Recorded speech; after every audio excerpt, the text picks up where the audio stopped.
Today, we're learning how to blur a license plate while keeping it tracked automatically, whether you need to censor private information or create a stylized effect. This method ensures the blur follows the movement perfectly. Let's get started. First, drag your video onto the timeline in the Edit page. Once it's placed correctly, switch to the Color tab at the bottom of the screen.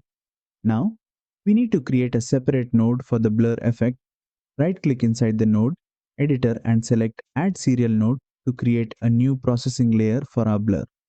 With the new node selected, click on the Window button in the toolbar. From the available mask shapes, select the rectangular mask and position it over the license plate. You can adjust its size and shape by dragging the control points.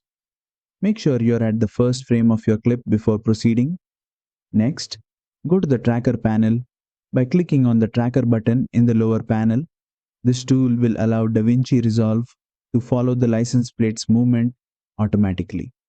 Click Track Forward and Reverse, and you'll see the mask move as Resolve tracks the subject's motion throughout the entire clip. Once tracking is complete, it's time to apply the blur effect. Head over to the Effects tab, search for Mosaic Blur, and drag and drop it onto the node you just created. Immediately, you'll see the license plate turn pixelated. To fine-tune the blur effect, open the inspector panel and adjust the pixel frequency slider.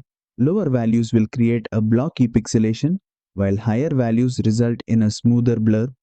Find the right balance to ensure the blur is strong enough to obscure the plate while maintaining a clean look. Finally, switch back to the edit page and play back your clip to preview the effect.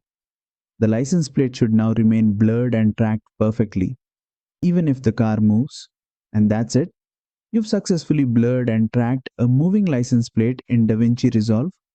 If this tutorial helped, don't forget to like, share, and subscribe for more DaVinci Resolve tutorials.